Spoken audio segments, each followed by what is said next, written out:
This is MC Fireside Chats, a weekly show devoted to the outdoor hospitality industry, hosted by Brian Searl and Cara Csizmadia. You'll hear from special guests that focus on topics to help your business succeed, all backed by Modern Campground, the most innovative news source in the industry.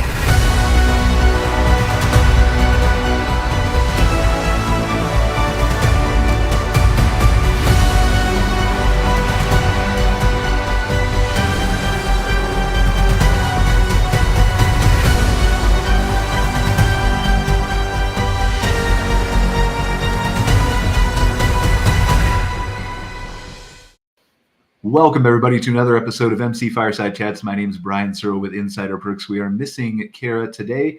She couldn't make the show, so we hope to see her back next week. But we're super excited to have Demo and Neil with us from SkyWeb Networks, who are going to talk to us about some wireless routing, geeky, all kinds of really awesome advice for your campground. And then we've got Sandra here from the Nova Scotia Provincial Park System, right, Sandra? Is that correct? What's your official title? I'm so sorry, I don't know off the top of my head. Parks Promotion and Development Officer at Nova Scotia Parks. Awesome. So Sandra is responsible for making sure that we see all the beautiful natural things that happen over in Nova Scotia. And I'm jealous because I haven't been there yet. But she's going to talk to us about some provincial parks, things like that. So we're super excited to have her here. It's kind of one of those weird episodes. It's a little bit of an off day. It's our 5th show of the month. So we're a little bit light on guests today. And as you can see, I'm indoors where I don't want to be because there's very, very heavy winds outside. So I've got this plain white background behind me and my dog's blanket and her toys. So we're going to have a fun show, but super excited to be here as always with you guys. As just a reminder, you can catch the show afterwards if you're not watching it live on social media, on Facebook, on our website, moderncampground.com, and as a podcast on Spotify, Google, and all those kinds of places. So why don't we start with you, Sandra, because I'm a little bit biased because I'm in Calgary and I'm not actually a Canadian. I've immigrated up here in the last year and a half. But really loving the outdoors, the mountains over here by Banff. And I feel like you guys are very comparable, not mountain-wise, but nature and beauty-wise over there. So tell us a little bit about Nova Scotia and kind of what you do with the park system. Yeah, so Nova Scotia, it's a smaller province on the east coast of Canada, surrounded by the Atlantic Ocean. So lots of kilometers of coastline, lots of beautiful beaches. We have over 200 provincial parks, park properties, and 20 of those are campgrounds. So we have lots of camping opportunities across the province, great hiking trails, places to paddle. So yeah, lots of nature, lots to explore here, and a whole lot of diverse landscapes throughout the province. Don't have the mountains, but different rolling hills and valleys and lakes and streams. So yeah, it's really beautiful place. I mean, I might be a bit biased, but you're welcome to come out here anytime. Oh, I don't think you're biased. I think I've seen so many pictures and so many things that it's tops on my bucket list probably. I did get a trip out to BC but I haven't been, I've been to Toronto, Ottawa, Montreal, but I haven't been farther east than that yet. So it's definitely on my list.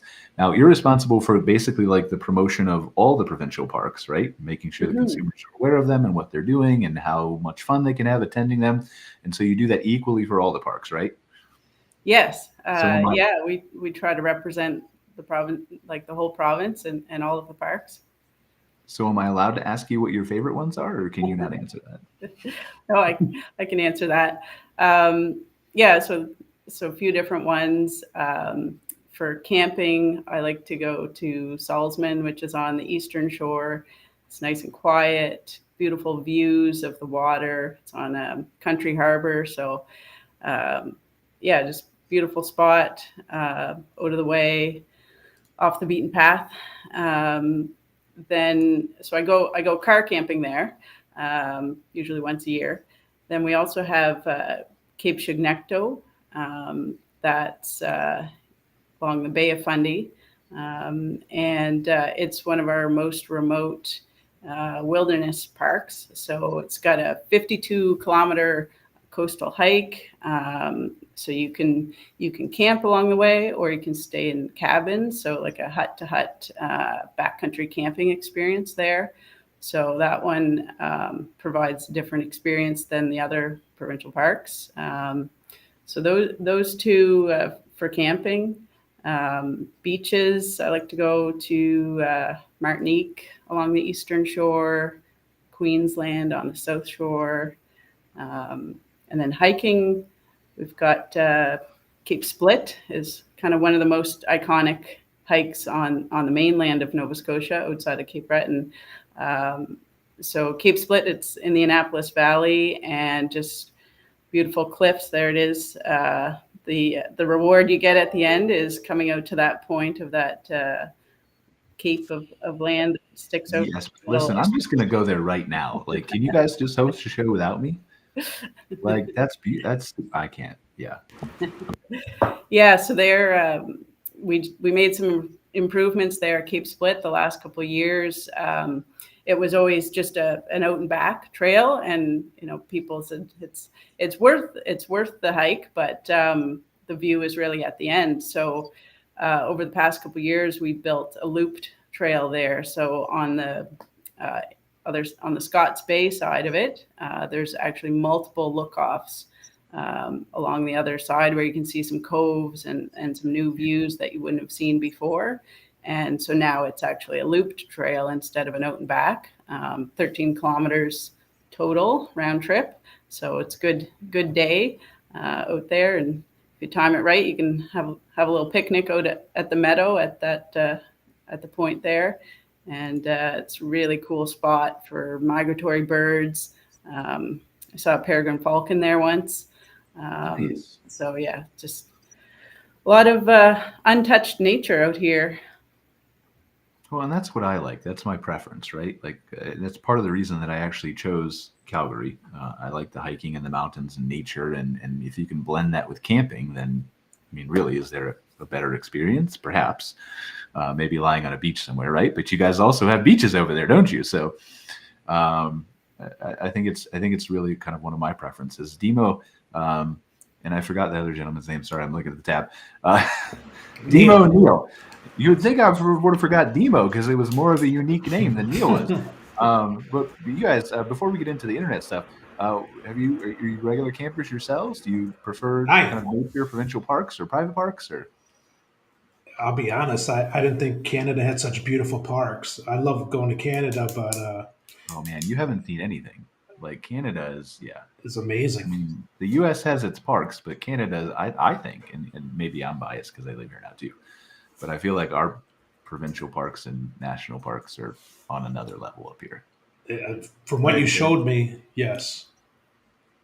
I mean, you've only seen one. Like, that was just one, or like a couple in Nova Scotia. Like, yeah, I was kind of blown away. 20 total ones, Sandra? Is that what you said? No, over 200. Over 130 day use and 20 camping.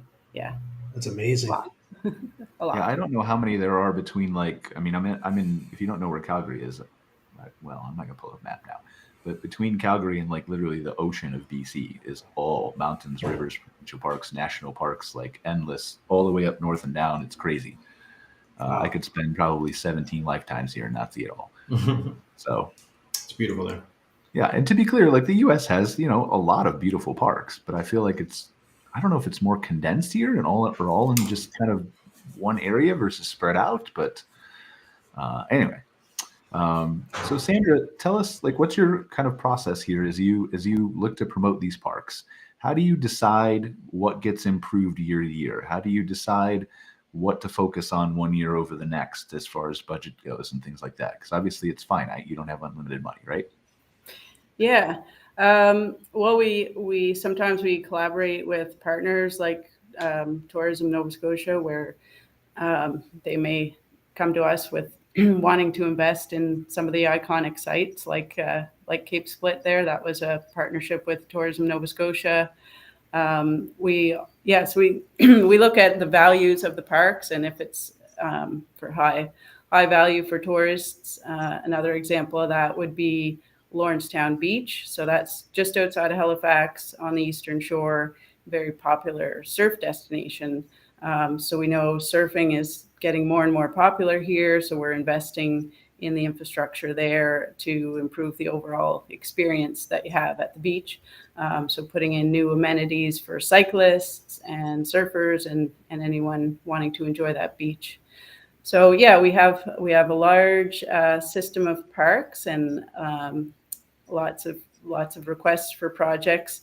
So we have to look at health and safety. You know, if there's things that really need to be repaired for a safety reason, then that would get a priority over something else. And yeah, looking at where we're going to get the best bang for our buck in terms of the usage of the park, or maybe the potential usage of the park, because we know which parks are currently the most popular for visitors, and then we also have some that kind of have room to grow and still have capacity to take on more visitors. So those ones we're looking at, can we add more, say, serviced campsites, or what can we do to better promote some of those with capacity to let people know how beautiful they are. When you were on our website there, the homepage, landing page is Thomas Riddell Provincial Park, which is down the South Shore, and a lot of people don't know about that one. It's relatively close to Csizmadia National Park, but out on the coast. Go back and look at it if you want. Yeah. It's on your homepage, you said? Yeah, that background there is that's Thomas Riddell Provincial Park. And people don't know about that? No, people look at that photo and don't even know if it's in Nova Scotia with the color of the water, white sand beaches. It is, yeah. It kind of looks like almost the Caribbean a little bit. Mm-hmm. The water does. Yeah. I mean, yeah, that's anyway. Okay, so I'm going to just sit here and look at pictures all day if I don't talk about something. But so specific, I'm curious how the park system works up here, if you'll indulge me for a minute. And it's coming just from a place of my own ignorance, right? Being an American and growing up and understanding how those things do in the States. Like we have the Great American Outdoors Act that recently passed from the national level down here a couple years ago, right? And they're doing another Outdoors Act now. So for the funding for you guys, does that come primarily from the province? Is some of it private? Do you get federal grants? How does that work? Yeah, it's primarily from the province. So I work for the province, and the provincial parks are part of the province. Like we're not a separate park agency. I know it is different in different jurisdictions across Canada. There's different operational models and ways of running parks, but we are all government employees. So our parks are primarily operated from the May long weekend, Victoria Day long weekend in Canada, about the middle of May to Canadian Thanksgiving, so around the second week of October. So we have seasonal staff who come on just for that time period to do the regular maintenance of the parks and operating the camping parks as well. If you had, and this is a hypothetical question, I'm just curious, I tend to ask people this, but if you had unlimited funding, what would you do first? Wow. Because, obviously, if you're working for the park system, you have a real love for the outdoors, as we've already established, right? And you see all these volunteers that come to the park system and work, seasonally. They all have a love for the outdoors. So kind of like what I'm asking really is, what is your passion project if you could do anything that you wanted to do? Yeah, so that's a good question. I think we are getting more people out at parks. So I think there's educational opportunities to talk to people, whether they're new campers or new visitors, to get across kind of some conservation messages, talk to people how to be respectful to the environment and the park, and making sure they're cleaning up after themselves and being respectful of other visitors with noise levels, that sort of thing. So I think there's certainly opportunity for more programming in our parks, as well as like interpretive programming, looking at wildlife. We do have some of that going on, but could could have more. Yeah, it's hard to say for so There's a many lot. different parks. There's a lot, yeah. Everybody has their own wish lists. One thing we have been working on is accessibility improvements as well. So as a whole province, we're trying to be more accessible. We know we have an aging population and lots of people with different needs living in Nova Scotia and visiting Nova Scotia. So going back a few years, we did some accessibility audits and looked at what are some ways we can improve access to, whether it's swimming, water opportunities, fishing, or just look-offs and views. So we have been investing in that with adaptive equipment and beach mats in certain parks. So that's something that, you know, you can feel good about when you see someone using that infrastructure that really needs it. It's really great to see. So making parks more accessible to everyone is something I'm passionate about for sure. Awesome. Well, thank you. I want to touch on some of your parks that offer camping in a second, but first I want to pivot real quick to Demo and Neil to talk a little bit about some technology, Wi-Fi, things that people are interested in, and I feel like that probably translates in some ways to the overnight stays at your parks too. So I'm sure we'll find a way to segue that in a second, and feel free to jump into the conversation anytime you want. Sandra, I really appreciate you being here. So Demo and Neil, SkyWeb Networks, tell us, there's obviously a lot of data and a lot of surveys that come out. Campers want Wi-Fi. They need Wi-Fi. They need faster internet. You got to have the best. You got to have fiber and satellite. And now we've got, what is Elon Musk's thing called? I feel like Starlink. I had a, sorry, brain fart there. Couldn't remember. All these different places, all these different sources. What are you hearing? Like, what's the gist of what your company's hearing as far as what's next or what's coming, or what does a park need? I guess at a basic level. Let's start there. So you're absolutely correct. When everyone goes camping now, they all want to be connected. For example, a mom goes camping with their kids and they take the kids to like the lake or oceanfront, let's say. They want to capture those pictures and share them with the family members. So more and more campgrounds are wanting to be connected. Now, the challenge is that not everybody can get availability to broadband in rural America. And that's where Starlink is assisting, and also LTE options that are available that allows us to get into those nooks and crannies for some of these parks that couldn't offer Wi-Fi before, but now for the first time are able to actually offer internet. So when we talk about the demand for internet, right, and there's two people on both sides of this argument, and I'm kind of both ways. I lean both ways. I'm like, well, you're going camping. You're in a beautiful place like Nova Scotia's provincial parks, for example, right? Go out, go hiking, look at the mountain, take the picture, but then you can share it a little bit later, maybe when you're back at your hotel or you're in the campsite with Wi-Fi, or there's not that on-demand thing. But I understand, obviously, I work from the road too. So what's the balance there? That's exactly right. So what we've seen over the last 3 years with the pandemic, with the whole entire lockdown, there was a major shift of remote work. And I've talked to numerous parks where some of their businesses have increased 300% in their bookings. And that's due because they have good internet, and mom and dad are able to work. Solely, and then though? students...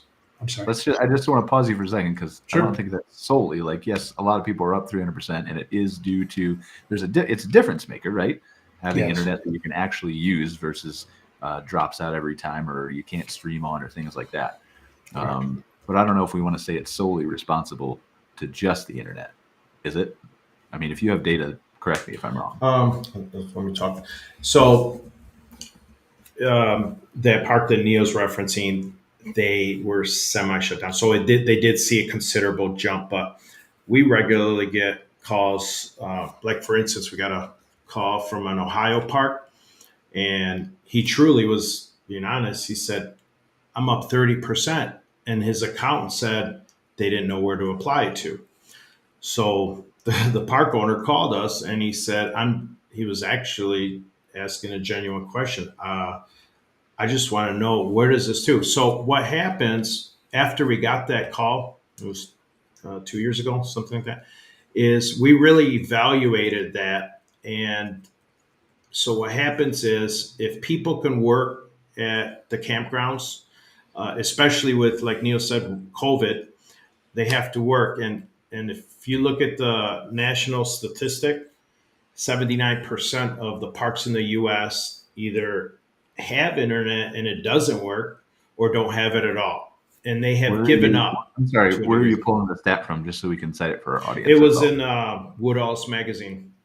Okay. A national thing. So they did a study. It was just a survey, what's the percentage of parks, that have working. So they could have answered it. For instance, like the question could have been, do you have internet accessible throughout your park, and can everybody use it when the park is more than 50% full? Okay. So that would be something like that. It wouldn't be like, do you have internet? Because the fact is, almost every park has a hotspot. That's one thing they haven't been able to figure out, is how do we put everybody on at the same time, and then what if everybody was trying to stream? For instance, I'll give you a case study. This park that's in question is Lake of Dreams Campground. It's located in Miro, Michigan. It's 250 lots, and 150 of those are seasonal. So that means from April to October. It's a 6-month season typically. I don't know what it is in Canada, but the northern parks, like north of Tennessee, they typically open April 15th to October 15th. And then as you work your way south, they're open all year round. But even the parks that are down south, like Florida, for instance, they have a dramatic downturn between April and September. Why? It's too hot there in the summer, so they leave. So getting back to this case study, we did this 2 years ago. What we wanted to know is, if everybody was on at the same time, how much bandwidth would this park draw? Okay. Now we picked this location because we were able to get a 200 meg fiber there. So we knew we had some upside. So the question is, without traffic shaping, where would it end up? Okay. So we picked Memorial Day because, in Michigan, that's like the kickoff to summer. All the parks are usually full. And there was 626 active IP devices. So that would be how many people were using it at that time. And the usage, we were looking at it, and it was around 45 megs. Okay. So we disabled it just to see, okay, because this would be a test to see, to back that 79% stat. This is why parks cannot stream, because if you were to say, I have 50 megs charter at the house, can you put 600 people on? No one's going to say it'll work, right? You know what I'm saying? So that's where we're going with this. So we disabled it, and within 42 seconds, it hit the limit of 200 megs. So that's all we had there. So when that limit was hit, that's when problems came. People were complaining. So the theory here is, it's not unlimited bandwidth. You need to manage the bandwidth. Okay. I'll give you an example. So 250 lots, if we divide the 626 active connections divided by the lots, it comes similar to 2.5 active connections per lot. We need these analytics because when we have parks from all over the country calling, we need to be able to answer anything they throw at us. Some All right, parks. here's my question. I'm sorry, I didn't mean to Yes. interrupt, but let's get No, to you're some fine. data here because I feel like we're on the cusp of maybe uncovering a couple useful stats for parks here, right? So what I'm hearing you say is that you did a test with 600 and some people over Memorial Day. You capped the bandwidth at 50 megs or whatever out of 200 available, and it was working fine. But then when you uncapped it, obviously all the things went to heck. Correct. And so my question is how do you as a park operator, let's assume that you want to provide better internet by doing traffic shaping, things like that, right? Capping certain activities or limiting bandwidth per site or whatever you want to do. How do you determine what that number is that you should be capping people at? And does it impact that number based on wanting to provide a still decent user experience? In other words, if I only have 10 megs or 20 megs available, I obviously have to cap the things. But do I cap it in such a way that they can't do any streaming? So it's a two-part question. Yeah, so we're not capping anything. So let me give you an example of what I mean by traffic shaping. Okay. So in this example, 600 plus devices, a lot of them are cell phones, correct? Yep. So what happens is when Google or Apple launch an update, okay, those are low priority, obviously. Any command to the router, a router has no brains. Its job, if it has 50 megs coming in, is to send it as fast as it can, and in plain English, electricity speed to that requesting IP or device. Okay. Well, an update on your cell phone, most of the time people don't even know an update came in. These cell phones, they're programmed, if it detects an update to automatically do it, install it. Yes. So 95% of the time, people don't even know these things are downloading in the background. But when that request for like that Google update hits the router is sending, if you got 50 megs for that update. It's silly, you know? So a good traffic shaper will do several things. For one thing, it will prioritize the different types of traffic. So how do you do that? Way back when the internet was invented, there's in the beginning of each packet, there's what they call ports. Like for instance, email, port 25, streaming is port 80. So you read the header and you prioritize it. And so when it sees this is an update, let's not give it 50 megs, because that will, I mean, if you got 600 people in a park and you got 50 megs, forget it. This is why parks they have internet, but you might as well say they don't. Really fast and all at the same time, right? So how do you, if I'm a traditional park owner, right? And every park owner is different, of course. But how do I, like, what is the rundown from your mind, from a SkyWeb perspective, based on your study? What do I prioritize at the top and what do I prioritize at the bottom? Okay, so if we get, I'll use a park for example. We had a park has 100 cabins, but they only had 10 megs. Okay, so after doing it for 20 years, you start to develop analytics that tells you the minimum of bandwidth that you need for a good running system. So I hear you, and I know you're going to get somewhere, but just specific to my question before we lose track, like do I say like Netflix is number one priority? Do I do email? Then what's underneath that, like in the order, in just a generic order of things? So we treat all high level is streaming. That's priority. Okay. Basically updates, they get pushed to the bottom. Basically that's, unless sometimes we get a client that has a specific application and we can do that. Okay. They would have to give us more info, but as a general rule, bad traffic is defined on the internet and it's defined by priority level. Yeah. Okay. So to answer that, I think a little bit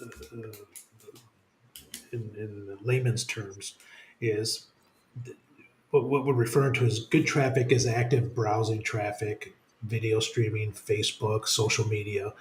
And then the bad traffic is the background traffic. That's got a lower priority. So what we tend to do is like the iPhone updates that Demo mentioned, we'll compress those during peak periods of a park. Because that's when things go south, right? Is everybody comes in Friday, the park is full, and then that's when your internet is going to get hammered. So during congestion times, it's ideal to uh, limit the amount of background traffic to allow more foreground traffic. And So to give you an user experience example, is better.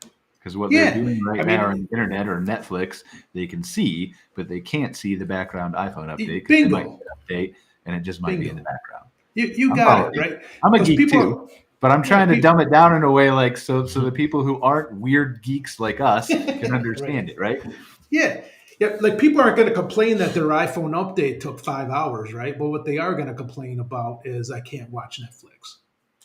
Right. So Yeah. I'm curious, and I just want to involve you a little bit, Sandra, as we kind of go back and forth here, right? Does Nova Scotia do anything with Wi-Fi at its provincial parks, either camping or not camping? Is that a concern for you guys at all? Or Yeah, no, there's interesting. So just at our 20 camping parks, we do have Wi-Fi limited to around the park office. So I guess that's kind of like the hot spot of just at the office. So you'll see people sitting on the benches and gathering around where that reaches. And I think campers' expectations are going up, and they're wondering, can that be extended out further? And our cell phone coverage is hit and miss. It's pretty good at the majority of parks, but there are difficult areas and areas with little to no coverage. So cell phone coverage can be a challenge. So we are looking at, if there's fiber op in the area, if we can connect to that to get better services. And one thing I was thinking of as you were speaking is how that can also impact our vendors and like rental businesses within our parks. So we have folks that offer rental paddling equipment, surfing equipment, few canteens as well, and they need reliable internet processing for their payment processing. Yeah, so it is a concern for them as well. So how do you? And I'm curious. We're going to kind of figure out a way to segue these two because I think there's an interesting crossover here, right? So how do you, as somebody who operates provincial parks, markets them in your case, but still has an in-depth knowledge of them, how do you decide what to prioritize? Like we were talking earlier about what your projects were that you would do, right? You know that campers want this stuff. There's an increasing need for it. It's also expensive. So how do you decide, like, do I improve a trail this year or do I install a new Wi-Fi system? Is it purely based on consumer demand or? No, I think there's a whole operations committee that looks at the different requests and what's going to be the best improvement to the visitor experience. But like I was saying before, also, is it a safety concern or is it more of a nice to have? I think right now we would be treating Wi-Fi as more of a nice to have. I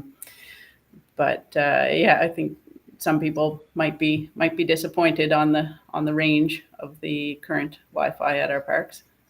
Well, I think it's different based on your use case, right? We're talking, we frequently have a lot more private campground owners on this show just because of the kind of business we're in and the audience reach we have than we do people from public parks. And partially that's because you guys are so busy and you have a shortened season and there's less of you, right? There's less of you running promotions for a provincial park than there are independent private campgrounds.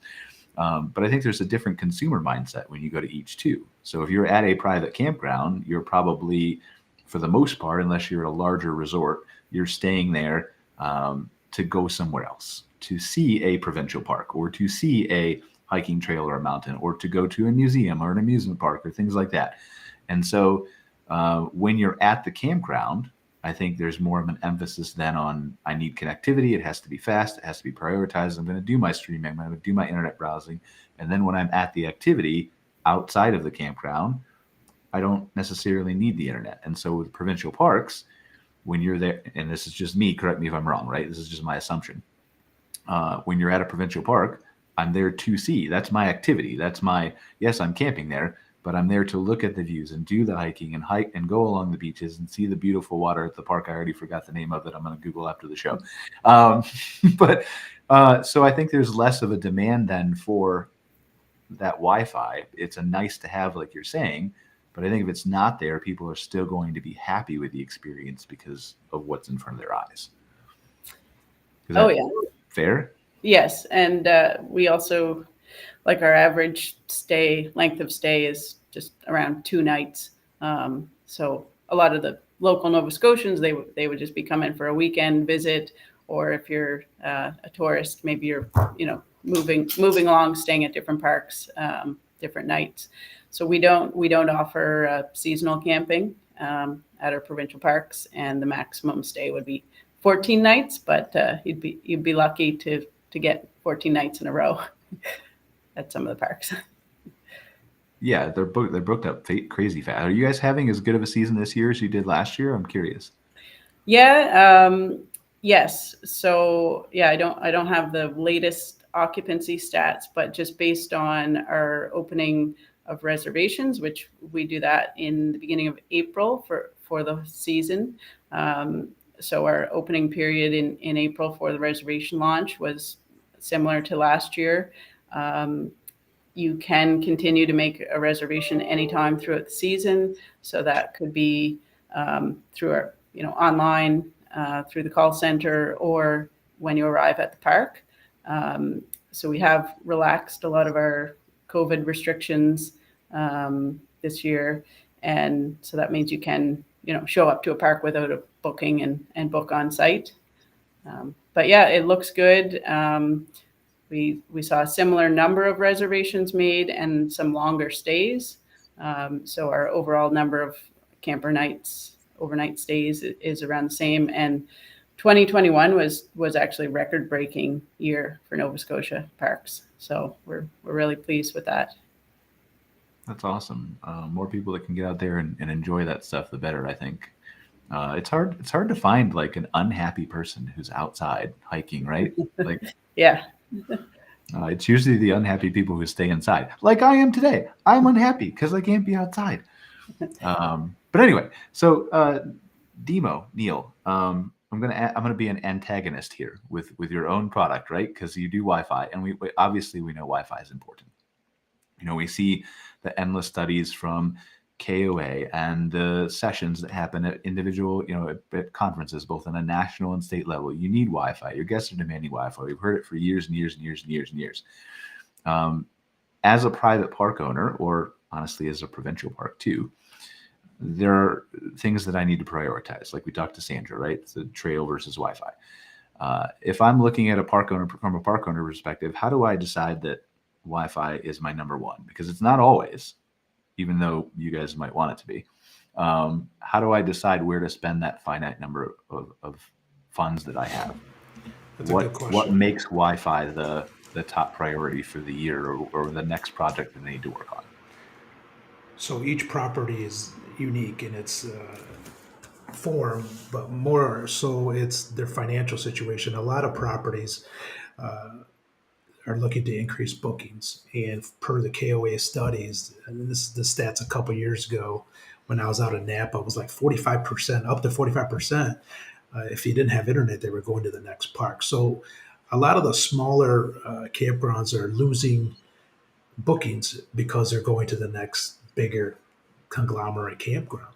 So in order for them to compete and maintain their business, we're seeing a lot of them are losing bookings due to not having Wi-Fi. So by monetizing the Wi-Fi and also offering certain areas free, for example, like a clubhouse, as Sandra stated, like a store or a laundromat and facility, give it to them free there, and then monetize it throughout the other park.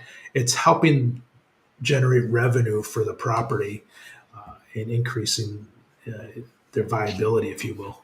So it's really each property is different in how they gauge what's important.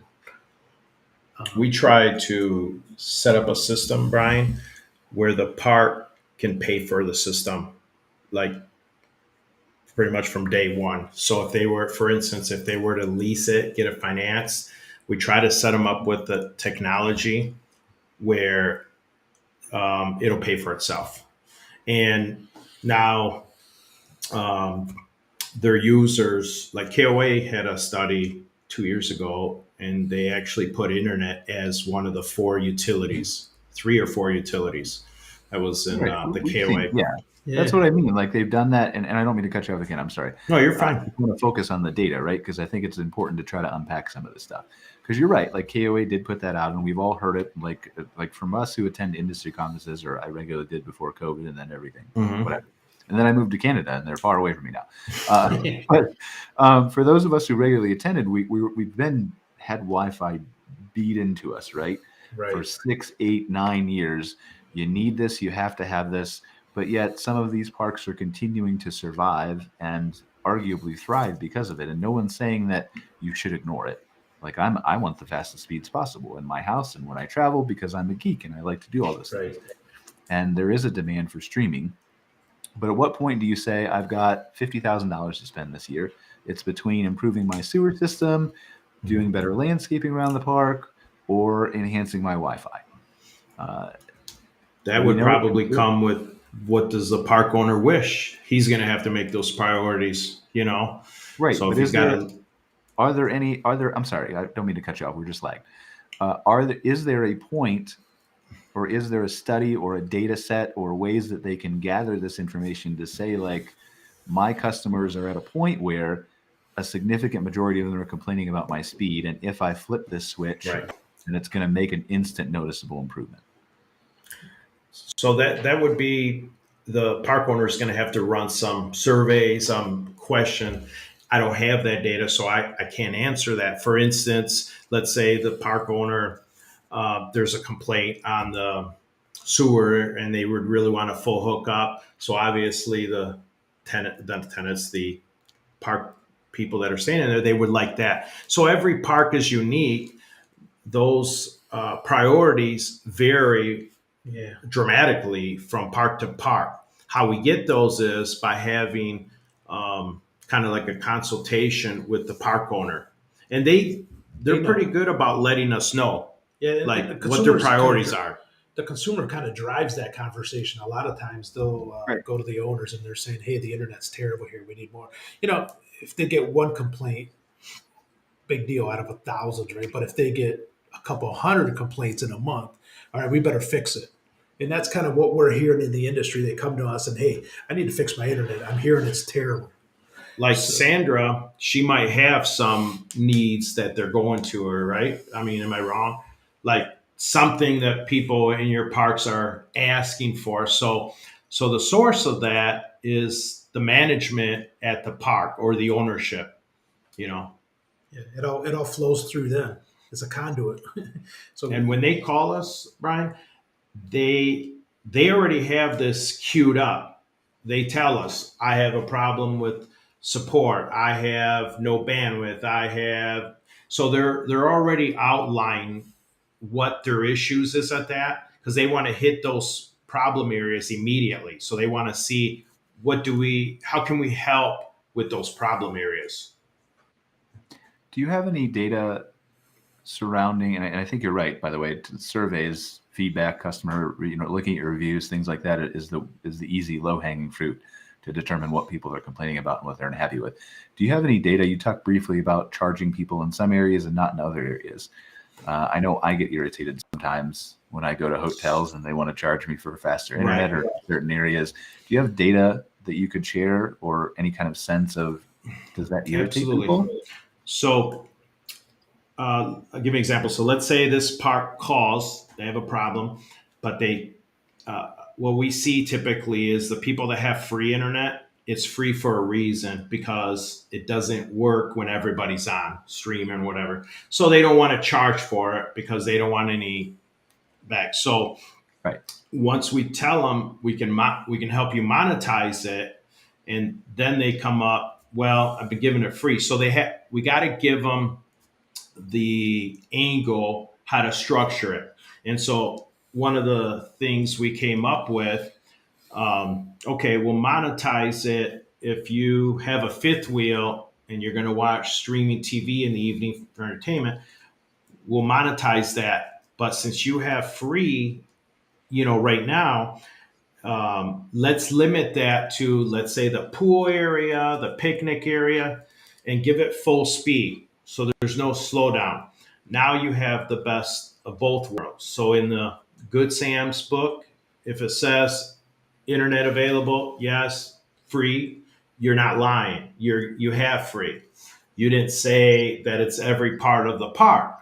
So it's that's creative. a little deceptive, though, isn't it? Like, I feel like as a consumer, if I saw free internet and I got to the park and it was only free in certain areas, I'd be angry. Right. Yeah. Well, they're not lying. They just want to know, do you have free internet? Yes, no. So there's no spot to say, yes, but pool area. Now if the customer's calling, they can email, get clarification.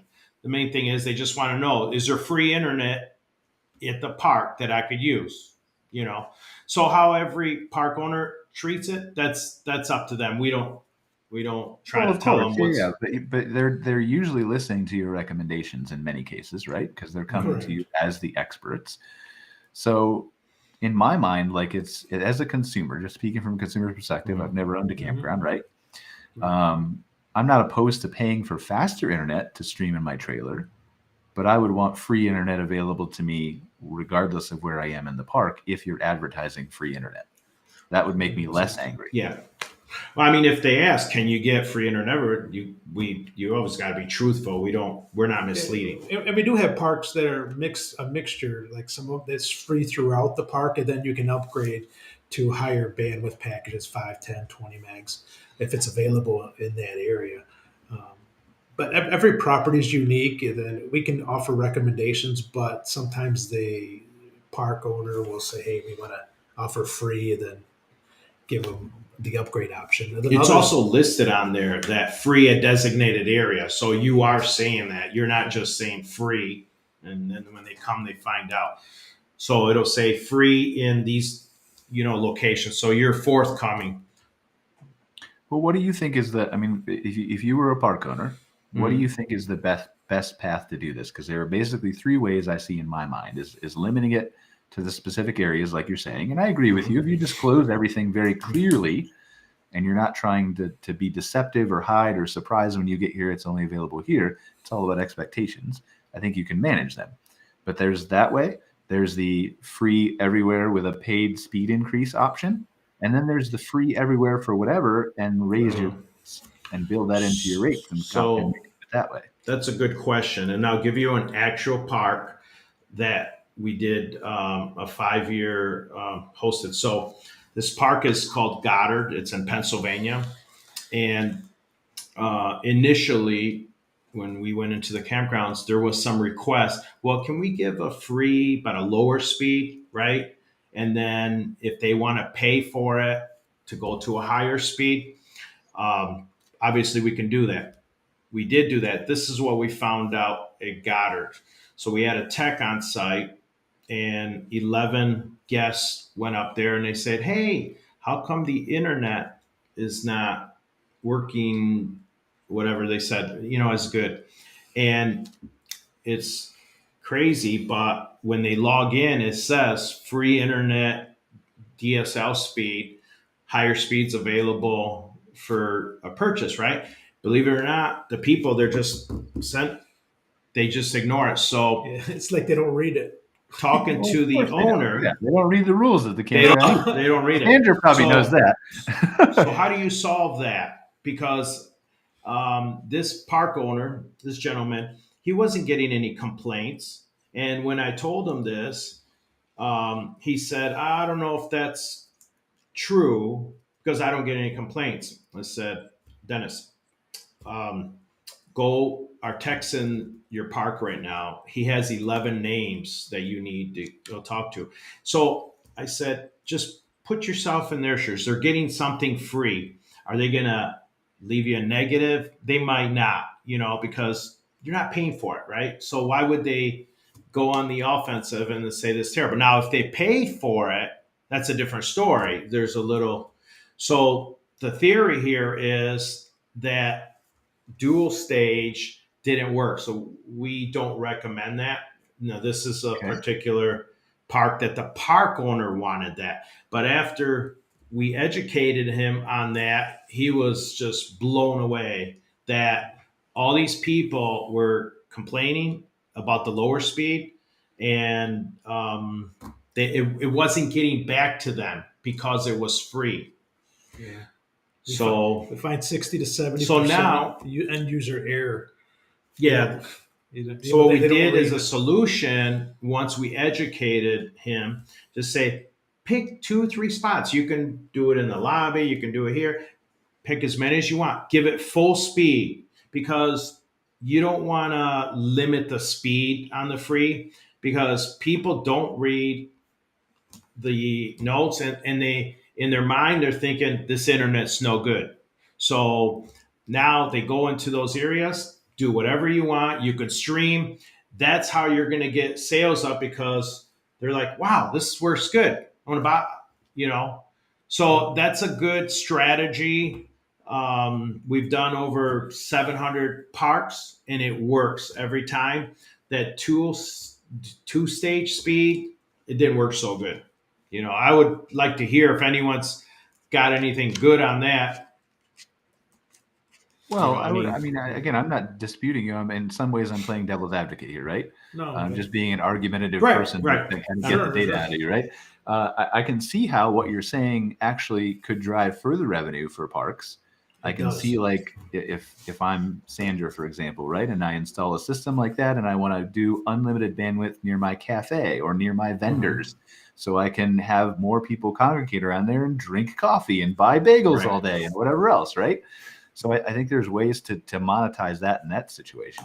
I was unclear about the disclosure. It seemed like you were wanting to be kind of untransparent with people when you mentioned the Good Sam guide and stuff like that. So that's why you say free internet at these areas, not just free. You see, they know up front. They're not driving all the way there. And it said free, but it said free in Good Sam's in designated areas. So it's totally honest. Okay. But if you just left the word free, that would not be good. Kind of vague. Now, the monetized question that you asked, we also got the national standard, and these are interesting. So if you ever want to know how much revenue in a park it generates per lot, we have that. We got a study that we did across 500 parks, and a seasonal park in the northern part of the U.S. that has 100 lots. Okay, the range of the revenue, if you do the monetize, is between 100 and 175 for the season per lot. So now, when a park owner, this is with the areas, and you charge them when they're in their camper. Yes. Okay. So we have the facts to educate the park owner. With those facts and those analytics, now they can make a good decision, and they can clearly see, I have 200 lots, so I'm going to make $20,000 for the 6 months. I can afford this. This is how we help educate the park owners, because if you lease that on a $20,000 system, for instance, divided by 60 months, this payment's going to be like 500 and some, but we just looked at it, 200 lots, they can depend on the low end, 20,000. Now that average plays out anywhere in the U.S., even the worst parts. So that's the range.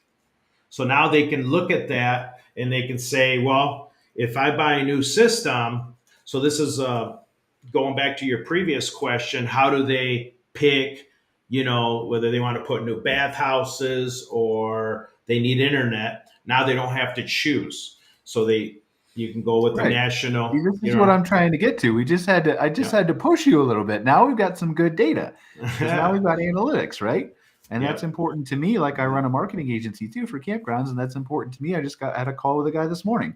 Well, I don't know if my Google ads are working. Well, I do, because we're tracking it and we're showing you how much Yes. revenue you're getting back as a result of that. And so I can prove it to you. And so if we're diving into analytics and you can say, yeah, if that whole Yeah. statistic holds true, then yeah, it's an education process and teaching people that. So Holds true. And it's amazing because that opens, but you have to have the right technology to be able to do the free plus also monetizes it. So there's a lot of variables here, yeah, absolutely. but you we're just gonna- gotta go ahead.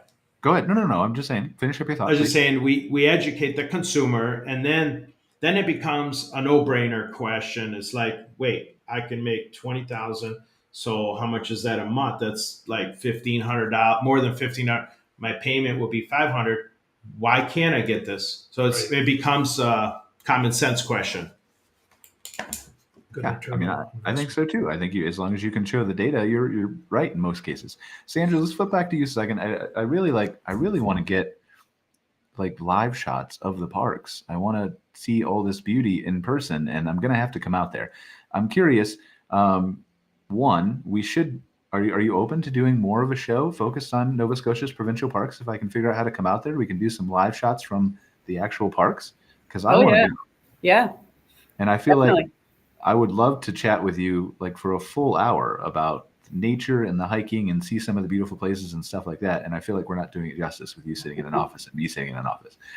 So good. That's my first question. I'll see if I can pitch Cara on that. Maybe we can get her to come out too. My second question is for accommodations. Do you offer anything like cabins or glamping at your parks? Have you considered things like that? Yeah, just right now, 2 parks have roofed accommodations. So Cape Chignecto that I mentioned before has 3 cabins and a bunkhouse. And then in Waikagama, which is on Cape Breton Island, we have 3 yurts there that are available for booking. So yeah, mostly it's drive up camping, walk-in sites. And we have both serviced and unserviced sites. So for RVs and that, we have a 2-way hookup in 11 of the 20 parks. All right. Last question, I think, for Nova Scotia parks, even right now, even though I probably could ask 50 more. If I do come out there, how much time do I need to realistically get a sense of what Nova Scotia is? Yeah, I'd say like a week. It's about 7 hours to drive from end to end, or maybe a little more. So if you want to hit like a few different coasts, a few different areas, yeah, I'd give yourself 5 to 7 days to check everything out. Very cool. All right, that was one of my questions. We were actually looking at planning a vacation earlier. And how's September, by the way? Because I've heard Beautiful. some people say it's too windy in September to come, or I don't know. But I don't know. Well, I mean, it's hurricane season, so yeah. But no, September's beautiful and a little quieter in the parks with kids back in school. And yeah, our tourism season goes till Thanksgiving, mid-October. So yes, it seems like our summers are getting longer and later. So September is still warm. The water is warm for Nova Scotia for swimming. And yeah, still lots of great stuff to see and do in September. All right, I think that's my target date. That's what I'm going to try to convince my girlfriend to come. So we'll see if we can make it out there in September. And if we do, we'll contact you and reach out, Sandra, because I'd love to at least do like a live show from one of the parks and talk to you about the beauty and all those kinds of things. So I think that's sounds great. I think we're almost out of time here. Demo and Neil, there is a comment we didn't get to. I didn't notice on LinkedIn. Someone asked a couple questions of you. We don't have time to cover it here at the end of the show. But if you want to jump on LinkedIn, on my profile, if you're not connected with me, it's on Brian Searl's stream. There's a couple of people asking some SkyWeb questions. Sure. I want to jump on and just answer them after. Yeah, we'll do. It's over. But other than that, thank you guys. I really appreciate you joining us. It's kind of a weird, awkward, I'm indoor show, and it's our 5th of the month. So we didn't have as much action going on as we normally do here, but really appreciate you joining us, Sandra, sharing some insights into Nova Scotia's provincial parks, probably getting another tourist out there. So you did your promotion, right? You can check that off your list for today. I'll spend some money on that. One-to-one marketing? I don't know. I mean, it worked. right? Like, I'm probably not as efficient, but I'll spend some money out there, and we're telling some people about it on the show, right? So, but really appreciate you joining us, sharing Nova Scotia Provincial Parks. Demo, Neil, thank you for sharing your expertise from SkyWeb Thank you for Network. having us. It's really fascinating to me, all the data and the analytics, and I hope that we as an industry can continue to push those things out there and be more transparent, not just kind of on our sales calls, right?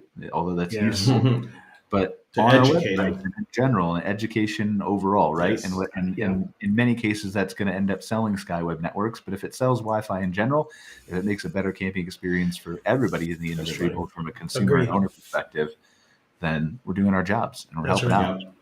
So thank you for inviting us. Thanks, everyone. It's been a pleasure. Yep. Thank you, guys. I really appreciate it. We'll see you next week for a regular episode. And then we'll see you soon. Take care. Thank Bye-bye. you. Thanks, Sandra. Thanks for watching this episode of MC Fireside Chats, hosted by Brian Searl and Cara Csizmadia. Have a suggestion for a future show or want to see your campground or company as part of an episode? Email us at hello@moderncampground.com. Join us next week for another episode. And don't miss the latest outdoor hospitality news and commentary from around the world at moderncampground.com.